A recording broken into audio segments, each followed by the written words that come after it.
안녕하세요. 다산 부동산 파트너 공인중개사 서미라입니다. 한 주를 쉬고 다산 신도시 아파트 KB 시세와 실거래가 정보를 말씀드리도록 하겠습니다. 2주간의 시간이 흘렀는데 KB 시세는 그닥 큰 변화가 보이지 않습니다. 다산 롯데캐슬에서 약간의 상승이 보이고 나머지 단지들은 전주하고 동일합니다. 지금 이제 추석도 긴 연휴가 있었고 또 어저께는 또 한글날이었잖아요. 그럼에도 불구하고 지금 거래량이라든지 거래 문의라든지 이런 것들은 조금 더 조용한 분위기입니다. 전통적으로 가을은 성수기, 부동산 성수기에 들어가는데 지금은 상황이 조금은 그렇게 좀 조용한 분위기가 느껴집니다. 왜 그런지 비단 이게 연휴만의 이유는 아닌 것으로 해석이 되는데요. 전국의 아파트 매매 가격이라든지 서울 아파트 가격은 계속해서 상승을 한다고 하는 통계나 지표가 가리키고는 있습니다만 현장 분위기는 조금 다르게 움직이고 있는 게 느껴집니다. 그래서 자세한 소식은 제가 그 현장 분위기를 네이버 블로그, 제 블로그에 포스팅을 또 해놨습니다. 참고하실 분들은 그것도 한번 살펴보시기 바라고요. 이 문제는 소강 상태의 느낌이 좀 강하게 들고 있다는 건데 그거는 이제 봤을 때 상승폭도 좀 둔화가 되고 거래량도 조금은 더 이렇게 받쳐주지 않는 모습을 보이고 있기 때문입니다. 저번에도 말씀을 좀 드렸듯이 관망세가 강해지고 있는, 즉 말하자면 숨고르기 형세를 보이고 있는 거죠. 그러면서 호가는 호가대로 뛰어 있고 하다 보니까 매수를 하고자 하는 대기자분들한테는 부담스러운 상황이 계속 발생을 하고 있습니다. 거기에 주담대의 어떤 그 시세, 변동 금리가 거의 7%가 넘어가는 것들도 나오다 보니까 매수 대기자들의 부담이 가중이 되고 있고 또한 여러 가지 경제 상황이라든지 그런 시황 자체가 조금은 어떤 위기론도 이렇게 좀 나와 있는 상태다 보니까 지금 10월 둘째 주 현재 서울을 비롯한 대한민국의 부동산 시장은 변곡점을 보이고 있습니다. 자, 그러면 앞으로 부동산 시장은 어떻게 될까요? 하락뷰를 보시는 분들도 계시고 또 상승 쪽을 보는 분들도 계실 텐데 하락부를 보시는 분들이 가장 많이 이야기를 하는 게 일본의 예를 들거나 또 하나는 이 출산율 감소에 대한 데이터입니다. 지금 화면에서 보시는 이 여자분의 모습은 미국에 있는 대학 교수님이라고 하는데 우리나라의 그 출산율 수치를 보면서 놀라는 표정이라고 합니다. 세계적으로 유례를 찾아볼 수 없을 만큼 출산율이 굉장히 낮게 우리나라가 데이터가 나오고 있는데요. 그러다 보니까 전체 인구가 빠르게 감소를 하면서 이 많은 집들을 과연 그럼 누가 어떻게 받아줄 것인가 라는 문제에서부터 하락뷰는 출발을 하곤 하죠. 저라고 해서 뭐 미래를 예견을 한다거나 제 말이 뭐 정확하다고는 볼 수는 없지만 이러한 해석도 한번 해봅니다. 인구가 줄어드는 건 맞지만 여러 가지 뭐 혼인이라든지 출산이 줄어드는 건 맞지만 집값은 인구수보다는 세대수가 더 중요하다라고 볼 수도 있으니까요. 1인 가구가 크게 늘어나면서 인구는 줄어드는데 오히려 세대수는 증가를 하고 있는 모습입니다. 대한민국은 그래서 앞으로도 양극화가 계속 발생을 할 것으로 좀 더 심화가 될 것으로 생각을 하고 있는데요. 근데 인구가 줄어도 또 살고 싶어 하는 지역은 한정이 돼 있다 보니 이렇게 양극화가 더 진행된다는 거죠.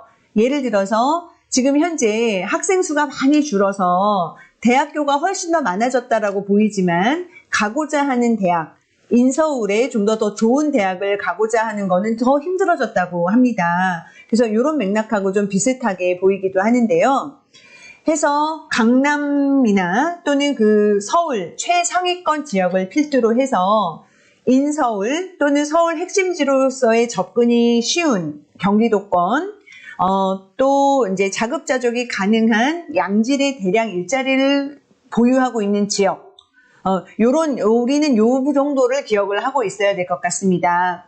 내가 살고 싶어 하는 지역이, 내가 사고 싶어 하는 그 아파트가 지금 말씀드린 요런 지역에 해당이 되고 있으면 그래도 상대적으로 좀 더 안전하다고 볼 수도 있으니까 말이죠. 즉 경제는 불안하고 금리는 높고 또 대출은 계속 죄고 있고 인구는 줄어들고 있습니다. 이런 것들이 집값의 하락 요인이라고 한다면 원자재값 상승과 인건비 상승으로 인한 또 고분양가, 주택 수급의 불균형, 전세가 상승, 세대수 증가 등등은 집값 상승의 요인이기도 합니다. 자, 과연 어떤 판단을 내리는 게 옳을지는 정말 그야말로 개개인의 몫이라고 볼 수 있습니다. 자, 그럼 다산 신도시 아파트의 매매, 전세, 월세, 실거래가 표를 같이 한번 또 보시죠. 네, 그러면 다산 신도시 아파트 모든 단지의 매매, 전세, 월세, 실거래가가 이렇게 정리되어 있는 표를 보실게요. 먼저 다산 이편한 세상 자이입니다. 다산 신도시에서 가장 큰 대단지입니다. 매매 실거래가는 그간 올라온 거래건은 없었고요. 전세랑 월세 역시 그닥 거래가 활발하진 않습니다.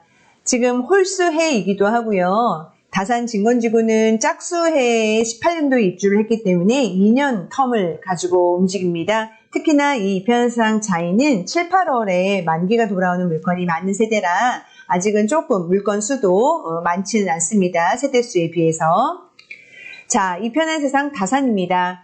지금 거래 건수가 좀 더 여러 개가 올라왔네요. 30평형에서 11층에 7억 6,800 74 거래가 올라왔고 34평도 A타입은 이렇게 3건의 거래 8억 3천 물건도 거래 건도 눈에 띕니다.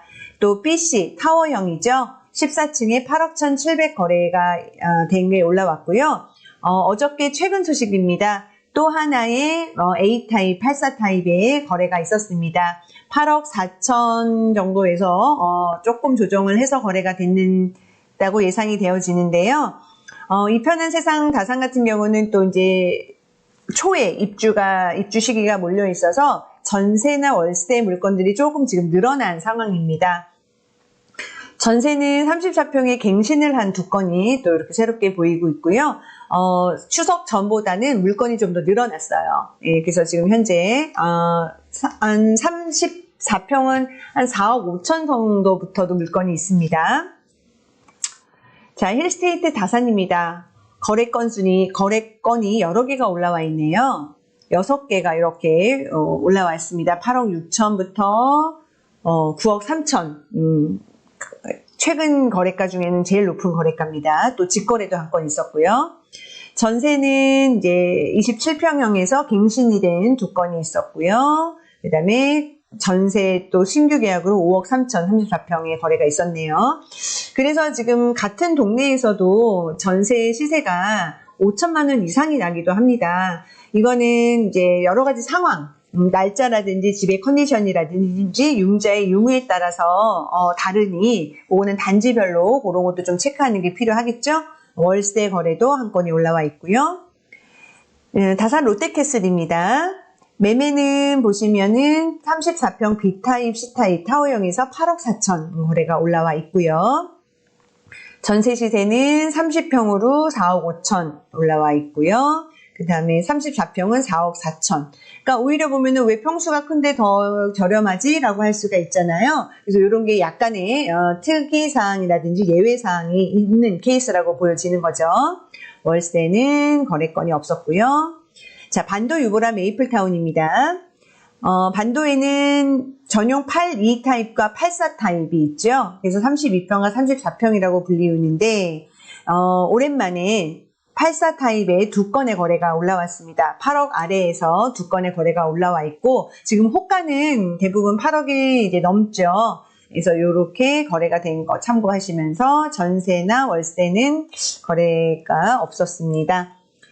다산자이 아이비플레이스입니다. 33평 전용 84타입에서 9억 3천 거래가 올라왔네요. 시세가 나와 있는 호가보다는 조금 낮은 금액의 거래로 보이는데요. 이것 또한 여러 가지 개별성이 존재하기 때문에 그런 어떤 이유가 또 있는 거래였지 않나 미루어 짐작을 하고요. 다른 평형에서는 아직 거래 소식은 없습니다. 전세 역시 이렇게 5억 3천 또 또 가장 큰 평수에서는 7억, 7억 3천 전세 거래가 있었고, 월세 거래 또한 이렇게 104타입, 110타입 거래가 있었습니다. 자, 이 폴라리스입니다. 지은 지 이제 가장 최근에 지은 신축 단지이다 보니까 좀 더 다른 단지에 비해서 좀 더 높은 실거래가 형성이 된 걸 보실 수가 있고, 전세가 역시 5억 2천 거래건이 있었네요. 월세는 이렇고요. 자, 그다음에 유승한내들 센트럴입니다. 직전 거래 이렇게 8억 1천, 8억 700에서 지금 한 8억 5천 거래 역시 확인이 되고 있는데 아직 실거래가는 안 올라와 있습니다. 유승 같은 경우에는 월세 거래가 조금 있었네요. 갱신된 것도 있었고 34평이 1억에 160, 2억에 120, 요건 7월달 거래이긴 했네요. 자, 한양수저의 리버팰리스입니다. 매매 거래는 없었고요. 전세가 이렇게 갱신된 건, 갱신도 마찬가지죠. 이렇게 금액 차이가 나는 거는 서로의 상황상 개별성이 존재하는 거기 때문에 여러 가지를 고려해서 이렇게 당사자들의 합의가 있으면 이런 경우도 발생합니다. 또 반전세 개념의 물건으로 보이네요. 이렇게 3억 5천에 60, 4억에 35 거래도 있었습니다. 다산 이편한 세상 더 퍼스트입니다. 이편한 세상 2차 아파트가 이름을 바꿨죠. 34평에서 7억 5천 거래 있었습니다. 그리고 전세 거래가 30평에서도 있었고 34평에도 이렇게 갱신과 신규 계약, 그다음에 월세 계약 있었습니다. 아이파크입니다. 매매 거래는 없었고요. 34평에서 4억 8천, 4억 이렇게 전세 거래 있었습니다. 월세는 큰 평수에서 1억에 210 거래 있었습니다. 유승한내들 골든뷰 신규 거래는 올라온 게 없었고요. 리버파크에서 8월 달에 5억 5천 전세 거래 있었습니다. 자, 그다음에 다산 푸르지오입니다. 여기 21평형에서 또 한 건의 실거래가 올라왔고요. 그다음에 24평형에도 6억 3,900, 6억 5천. 24평형이 워낙 좀 귀하다 보니까 이편한 세상 자이하고 푸르지오하고 힐스테이트 이렇게 이제 소형 평수가 있는데 일정 갭을 가지고 이렇게 실거래가 형성되고 있는 것을 볼 수가 있습니다. 전세 시세는 좀 더 비슷한 걸로 보여지고 있습니다. 이게 신축이기도 하고 워낙 또 평면이 잘 나와서 전세가는 이쪽 진건지구에 있는 이편상 자이하고 큰 차이는 나지 않는 걸로 보이고 있네요. 4억 거래 있었습니다. 자, 이제 진금지구입니다. 다산 한강 반도 유보라 전세 거래가 꽤 있었습니다. 갱신과 신규 계약. 4억 9천, 5억 3천 이렇게 좀 비교적 높아 보이는 전세 거래가 있는데 아무래도 이 지금지구가 서울하고도 가깝다 보니까 자차를 이용하시는 분들이라든지 또 이런 분들한테도 선호도가 높죠. 그래서 이렇게 전세 거래와 월세 거래 보이고요. 금강 펜테리움 리버테라스 2차입니다. 한강초등학교를 품은 초품아이죠. 매매 거래가 8억 1,700, 8억 3천. 그리고 또 좀 더 높은 거래가 됐다는 거는 들려는 오는데 확인을 이제 앞으로 해보시도록 하겠습니다. 전세 계약이 이렇게 있었고 월세도 이렇게 계약된 것들이 올라와 있습니다. 펜테리움 리버테라스 1차입니다. 4층이었는데 7억 6,800 거래가 또 올라왔네요. 전월세는 없었고요. 신한 인스빌 퍼스트 4레입니다. 7억 중반에서 한 3건의 거래가 올라왔습니다. 그러니까 좀 또 초보다 약간 또 올라간 호가에서 거래가 좀 이루어진 거네요. 전세 시세가 이랬고 월세는 이렇게 거래가 됐습니다.